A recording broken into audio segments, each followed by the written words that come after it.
purchased the Horse Kick Pro by Ortega Guitars in late 2021. The pedal has served me well and it's been a game changer when performing in my acoustic duo. Unfortunately, the Horse Kick Pro pedal started to let me down when playing gigs at the end of 2024. When performing at a wedding gig, the pedal started to randomly swap between cajon and bass sounds as I was stomping. The pedal also lost volume at other gigs and would randomly switch back to full volume or not work at all. Not ideal. I contacted Ortega Guitars and they told me to contact the seller.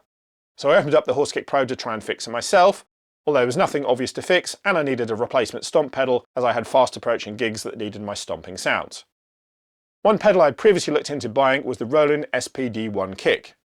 There were none in the country to try, so I waited patiently and purchased the pedal as soon as one became available, hoping the pedal would be a good replacement.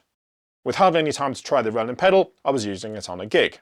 So, how does the Roland SPD 1 Kick compare to the Horse Kick Pro?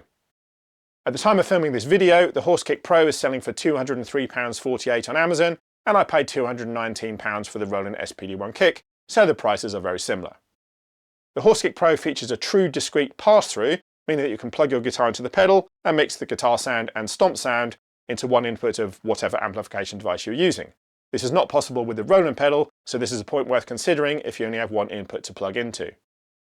The main sounds I've been using were cajon and cabasa, so these are the sounds I used on my first gig with the Roland SPD 1 Kick. When arriving at a gig, the first question is usually whether it's a boom or a ch gig. Playing a large festival is an example of a boom gig with a big thumping low end coming through the PA, and playing background music at a wedding is a ch gig, using the cabasa just to add a subtle groove. The Horse Kick Pro works better with certain types of shoes. My pair of blue suede shoes works very well with the Horse Kick Pro, although other footwear did have trouble triggering the sounds. Without sounding like I'm an Elvis fan, the blue suede shoes were great, but this could be a problem if I needed to wear different footwear. I was concerned how different shoes would trigger sounds with the Roland pedal, although I didn't have worried as all shoes seemed to work fine with it. Both pedals do slip on some surfaces, and I found that using an anti-slip mat worked well to stop this, although the Roland pedal was moving a bit even with the anti-slip mat. The Horse Kick Pro is very comfortable under my foot, as the mahogany box slims down to nearly nothing. The Roland SPD 1 Kick is taller at its lowest point, and I found it easier to have a small block of wood under my heel when stomping. I am planning to mount the Roland pedal on a small pedal board, so I'll need to have my heel raised on something to make stomping more comfortable. I found the level of the cabasa to be slightly loud compared to the cajon with the SPD 1 Kick. There is a volume control on the pedal, so I'll need to adjust this. This won't be a problem once I'm more familiar with the pedal, although the sounds were better balanced with the Horse Kick Pro.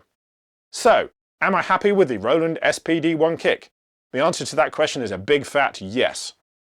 Although I mainly use 2 sounds out of the 5 digital samples produced by the Horse Kick Pro, the Roland SPD 1 Kick has 22 onboard sounds and you can import your own sample to one of the slots via USB, which adds even more functionality. I would definitely be experimental with extra sounds now I have the Roland pedal. The Roland SPD 1 Kick also has a tuning control and the ability to add distortion or reverb to your tone. When it comes to stomping, the Horse Kick Pro is touch sensitive, although I would occasionally miss beats if I wasn't accurate with my foot. The Roland SPD 1 Kick has a sensitivity and threshold control to perfectly set how the pedal reacts to your foot. This is important as the surface on which the pedal is placed and the surroundings has a big impact on how the pedal triggers. My stomping so far has been way more accurate with the Roland pedal. So to summarise, the Horse Kick Pro is a great pedal and has served me well until it broke. The Roland SPD 1 Kick offers so many more features and sounds. The pedal seems very solid and I expect it will last me for many years of happy stomping. I'll leave a link to both pedals in the description if you fancy reading more about them, but the Roland SPD 1 Kick is the definite winner for me. Here's a quick run through of the sounds that come with the Roland SPD 1 Kick.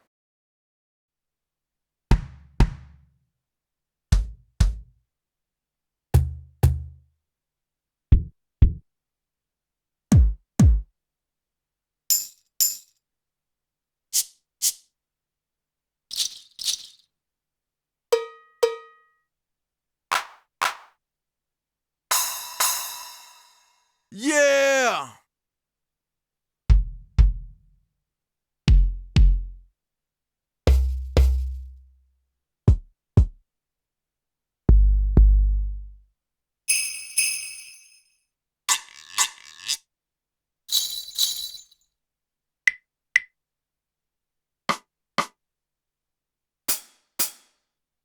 Yeah! I hope you found this video helpful, especially if you've been researching the various stomp pedals currently available. If you did enjoy this video, please give it a like and hit that subscribe button so you don't miss out on more gear reviews and guitar related videos coming soon. Bye for now.